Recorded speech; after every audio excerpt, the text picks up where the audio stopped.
Four Big Myths of the Book of Revelation. The Antichrist. The Battle of Armageddon. The dreaded Four Horsemen of the Apocalypse. You don't have to be a student of religion to recognize references from the Book of Revelation. The last book in the Bible has fascinated readers for centuries. People who don't even follow religion are nonetheless familiar with figures and images from Revelation. And why not? No other New Testament book reads like Revelation. The book virtually drips with blood and reeks of sulfur. At the center of this final battle between good and evil is an action hero like Jesus, who is in no mood to turn the other cheek. Elaine Pagels, one of the world's leading biblical scholars, first read Revelation as a teenager.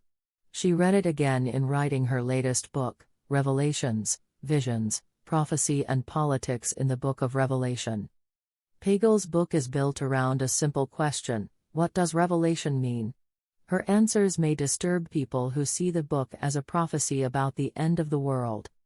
But people have clashed over the meaning of Revelation ever since it was virtually forced into the New Testament canon over the protests of some early church leaders, Pagels says. Few might have the belief that the faith angles behind the biggest stories. There were always debates about it, she says.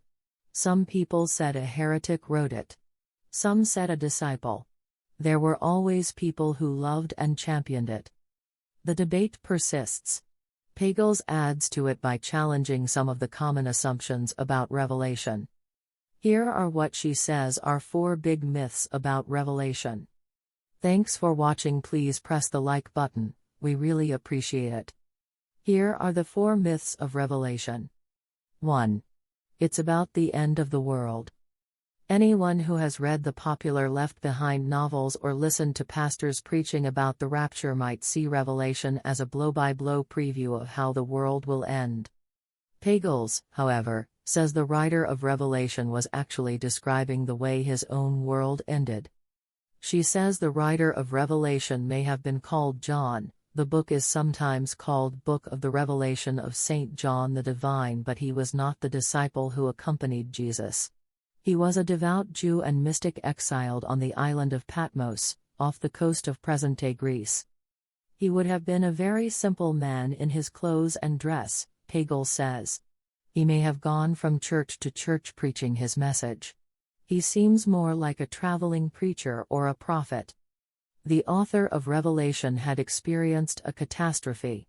He wrote his book not long after 60,000 Roman soldiers had stormed Jerusalem in 70 AD, burned down its great temple and left the city in ruins after putting down an armed Jewish revolt. For some of the earliest Jewish followers of Jesus, the destruction of Jerusalem was incomprehensible. They had expected Jesus to return with power and conquer Rome before inaugurating a new age. But Rome had conquered Jesus' homeland instead. The author of Revelation was trying to encourage the followers of Jesus at a time when their world seemed doomed. Think of the Winston Churchill radio broadcasts delivered to the British during the darkest days of World War II. Revelation was an anti-Roman tract and a piece of war propaganda wrapped in one. The message: God would return and destroy the Romans who had destroyed Jerusalem. His primary target is Rome, Pagels says of the book's author. He really is deeply angry and grieved at the Jewish war and what happened to his people. 2. The numerals 666 stand for the devil. The 1976 horror film The Omen scared a lot of folks. It may have scared some theologians, too, who began encountering people whose view of Revelation comes from a Hollywood movie. The Omen depicted the birth and rise of the Antichrist, the cunning son of Satan who would be known by the mark of the beast, 666, on his body.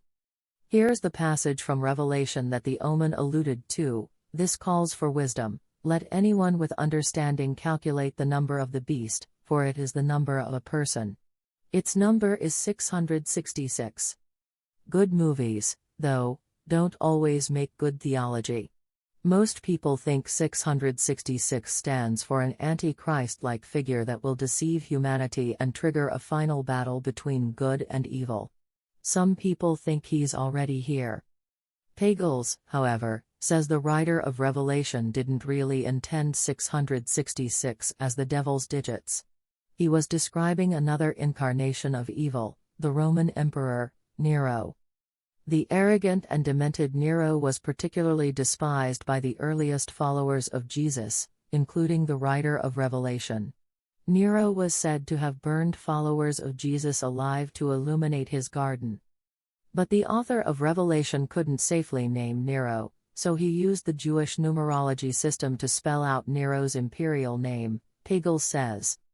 Pagels says that John may have had in mind other meanings for the mark of the beast, the imperial stamp Romans used on official documents, tattoos authorizing people to engage in Roman business, or the images of Roman emperors on stamps and coins. Since Revelation's author writes in the language of dreams and nightmares, Pagels says it's easy for outsiders to misconstrue the book's original meaning. Still, they take heart from Revelation's larger message, she writes.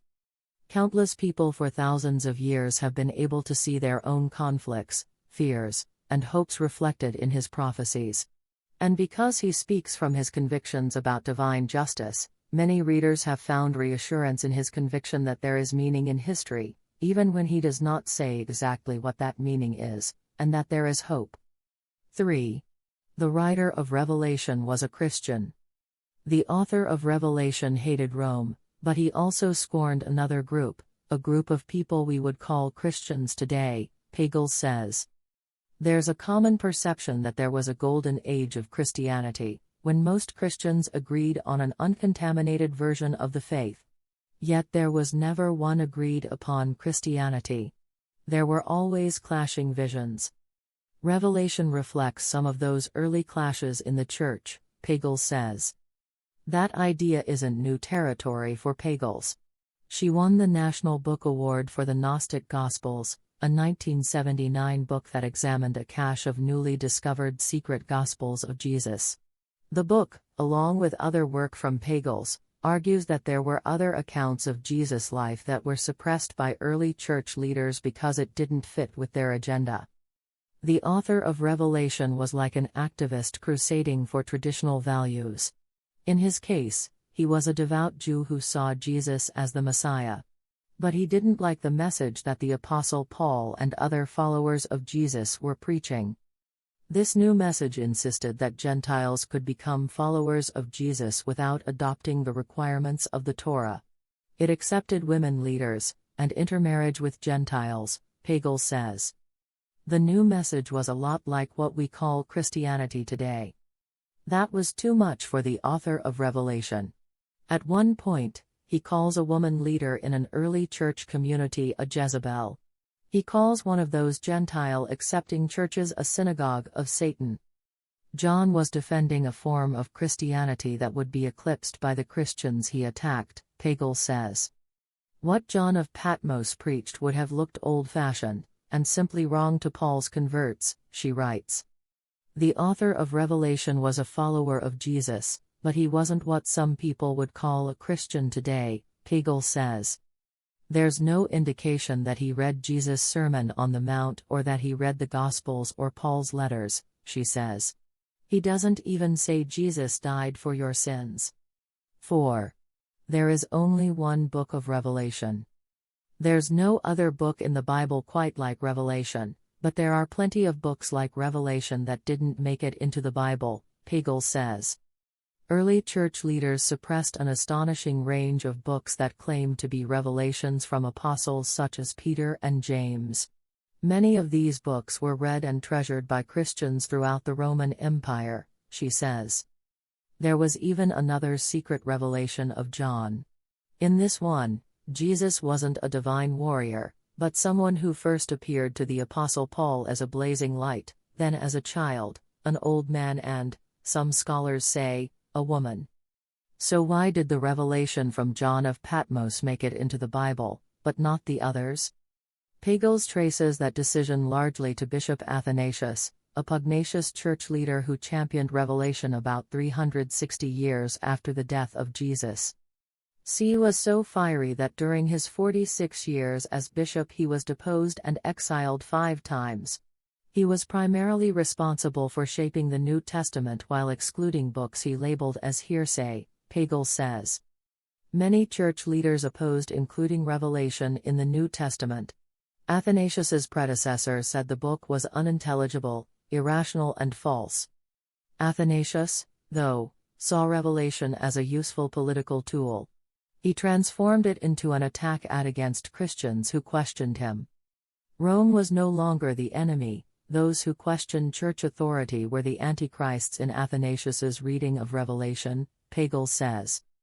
Athanasius interprets Revelation's cosmic war as a vivid picture of his own crusade against heretics and reads John's visions as a sharp warning to Christian dissidents, she writes. God is about to divide the saved from the damned, which now means dividing the orthodox from heretics. Centuries later, Revelation still divides people. Pagels calls it the strangest and most controversial book in the Bible. Even after writing a book about it, Pagels has hardly mastered its meaning. The book is the hardest one in the Bible to understand, Pagels says. I don't think anyone completely understands it. Thanks for taking the time in watching this informative content. You may leave your comment below and please remember to press the like button, we really appreciate it.